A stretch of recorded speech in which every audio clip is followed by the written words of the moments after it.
자, 두 번째 키워드로 넘어가 보겠습니다. 네, 미디어 체크 두 번째 키워드는 긴장감 조성하는 경제 전망 보도입니다. 새해가 들어서면서 경제 전망에 대한 보도가 계속 나오고 있습니다. 그중에는 제목에 경제 위기라고 지칭하는 기사들도 많은데요. 경각심을 높이는 건 좋지만 긴장감을 지나치게 조성하는 것 아니냐라는 지적이 나오고 있습니다. 미디어오늘 기사로 전해드리겠습니다. 올해 우리나라가 저성장 국면에 들어섰다는 건 세계 공통적인 의견입니다. 이를 놓고 언론에서는 경제 위기라는 제목을 달아 전하고 있는데요. 경제 전문가들은 경기 침체라는 표현이 더 적합하다고 말하고 있습니다. 위기는 1997년 IMF 금융위기, 2008년 글로벌 금융위기, 최근에 팬데믹 경제위기 등 역성장이 예상되는 때에 어울리는 표현이라는 겁니다. 해외 언론들을 살펴보면 침체라는 표현을 쓰고 있는데요. 한 전문가는 언론 보도만 놓고 보면 경제가 위기가 아니었던 적이 없다며 경제는 심리적인 영역이 크기 때문에 위기 표현을 남발하면 진짜 위기가 올 수 있다고 지적했습니다.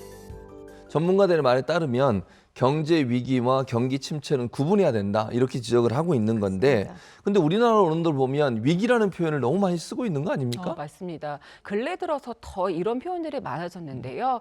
아무래도 위기라는 표현이 침체라는 표현도보다 그 주목도를 높이니까 더 많이 쓰는 것 아니냐 이런 지적들이 있습니다. 그 한 경제학부 교수의 또 지적이 또 뼈아픈데 지난 20년 동안 언론 보도에서는 객관적인 지표들이 괜찮아도 항상 경제 위기라는 표현을 썼다고 그렇게 얘기를 했습니다. 그러니까 경제 위기라는 표현을 많이 쓰게 되면 이 아까도 지적해 주셨는데 경제는 심리거든요. 심리적으로 위축되게 되면 더 돈을 안 쓰게 되거든요. 그렇죠. 그 내수는 점점점 얼어붙게 되고 그것이 우리 경기에 상당히 안 좋은 영향을 미칠 수밖에 없어요. 이런 상황인데 이런 보도를 계속한다는 문제라고 보이는데 한국은행도 같은 의견을 내놨다면서요? 네, 맞습니다. 특히 또 경제 위기라고 얘기를 할 때는 사용자나 말하는 사람의 의도가 반영된 주관적인 경우도 굉장히 많죠. 예. 그런데 한국은행도 역시 지나친 우려가 경제 위기를 좌초할 수 있다라고 이렇게 바라봤어요.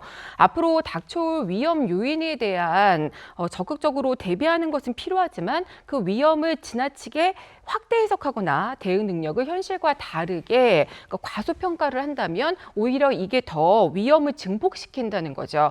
그러니까 현재 위험도는요, 올바른 정책 대응으로 그 관리가 가능한 수준이라고도 평가를 했습니다.